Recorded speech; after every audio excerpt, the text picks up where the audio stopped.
Cyclops. While Dozen was being instructed, quite well in Mac's expert opinion, the space biker used his time to restore the wrecked, one-of-a-kind automobile. It looked like none other, and compared to what he had actually seen or heard of, that machine was truly unique. The long car was powered by an old aircraft engine created a decade before the Great War. An 8-cylinder kerosene-guzzling monster which transferred its power directly to the driveshaft via a chain. The sleek, silvery body of the vehicle was adorned with polished brass ornaments, and even the brake, one long lever sticking on the right side, sported a similarly shiny handle. On the nose and above the radiator, that vehicle had one single headlight which stuck out like a cyclops eye, and when Mac finally fixed the car's rotten wiring, it shone with bright, golden-colored light. Tires were not wide but thin, and the car suspension needed a lot more work before it could survive any form of highly contested racing activities. The tires themselves were held not by modern rims but elegant and, according to Mac, flimsy spokes.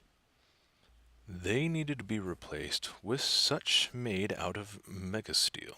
The biker was going to replace most of the key, rotten by rust elements with that modern alloy. It wasn't that he had to order parts. Mac simply used a nanoprinter to craft them on his own. The device is what everyone used all over the galaxy, when other spare parts was needed, or one was building something from scratch. Humans had created another machine, sort of a predecessor to this, quote, workbench, called a 3D printer. It existed for a while shortly after the Great War, created around the end of the 1950s. The innovative technology created a path for the modern nano printers, or workbenches as they were more widely known. You could chug pieces of salvage into it and then remodel them into parts that you needed. Though this required a lot of skill and knowledge, despite the fact that one had access to the GNet, it was a vast library full of diagrams.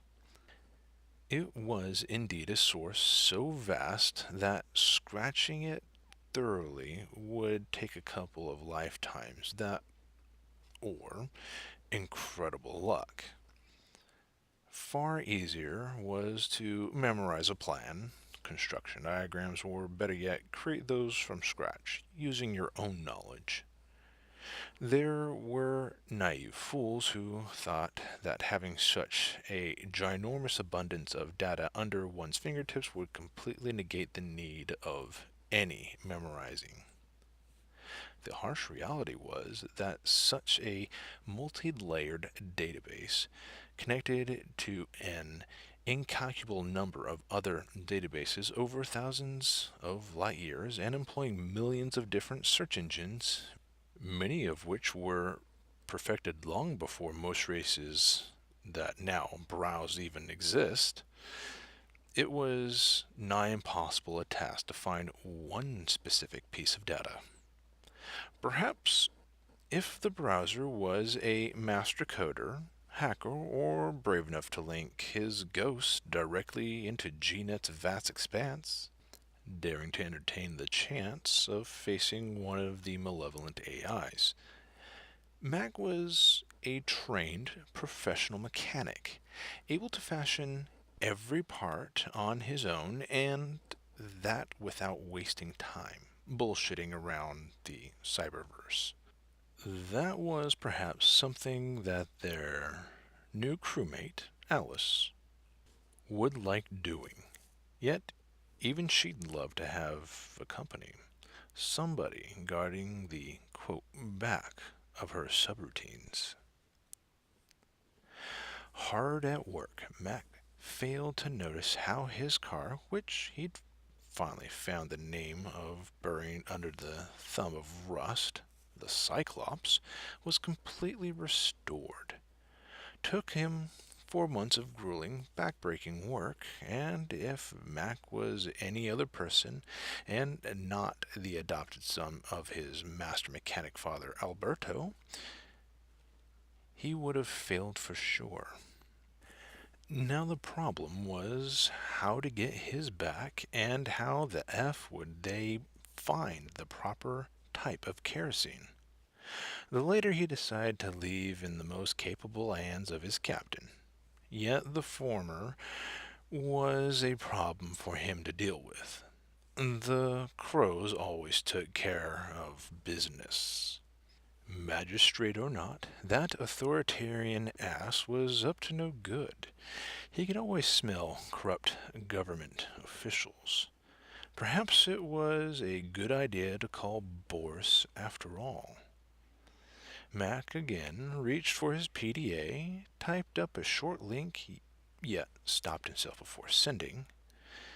He decided to march straight into that obnoxious SOB's office and demand his unlawfully confiscated motor vehicle.